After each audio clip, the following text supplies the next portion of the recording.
Gratitude, when real, is effortless. It appears in moments of clarity when something clicks into place. You don't need a worksheet to feel it. You don't need a coach. You don't need an app. And you definitely don't need to perform it daily for social media approval. But there's an entire industry now built on the idea that you do. That unless you're actively practicing gratitude, writing down blessings, smiling at adversity, and thanking the system for breaking your back, you're failing some spiritual test. That's not growth, that's formatting. The gratitude cult thrives in a world where people are exhausted, overworked, and looking for meaning. It steps in not with truth, but with sedation. It teaches people to normalize dysfunction, spiritualize abuse, and decorate trauma with heart emojis. It makes people easier to manage, easier to market to, and easier to shut up. You've seen the posts. Thank you, universe, for this lesson. I'm so grateful for the pain. It taught me to love myself. Sounds deep, but it's a linguistic tranquilizer, a reframe that neutralizes dissent and buries real emotion under a script. Here's how it works. The system fucks you over, but instead of reacting, instead of feeling what is actually appropriate in context, you're trained to transmute into a narrative of self development. This happened for me. There's a lesson here. That framing is not just premature, it's weaponized. It erases power dynamics, shames emotional responses, and retools suffering into marketable content. Gratitude journaling, gratitude meditations, gratitude challenges. The repetition functions as behavioral conditioning. The more you repeat it, the more obedient you become. Programmable, predictable, and pacified.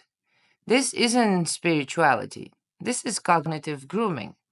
It's especially effective on women, taught from early on to smile, to thank, to serve, to make peace.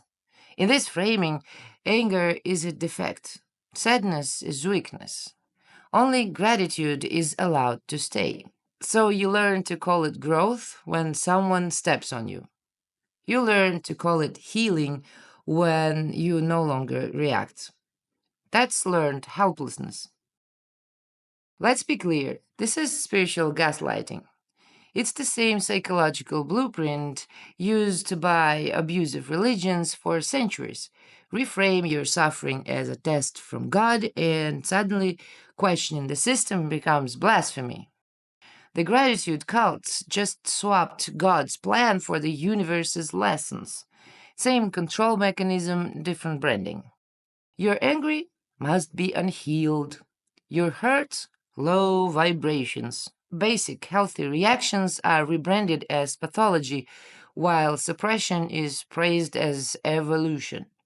Classic abuser move dressed in white robes and mala beads. And then comes the economy of suffering. The more you accept the unacceptable, the more products you'll be sold. No one in revolt buys a gratitude journal. But a compliant, broken in consumer, she'll sign up for another webinar, another shift, another activation. The gratitude industry has turned human misery into a subscription service. Monthly suffering, there is a workshop for that. Annual trauma, sign up for the year-long program. They've monetized your pain and convinced you to pay for the privilege of not addressing its source. And the result? Collective anesthesia.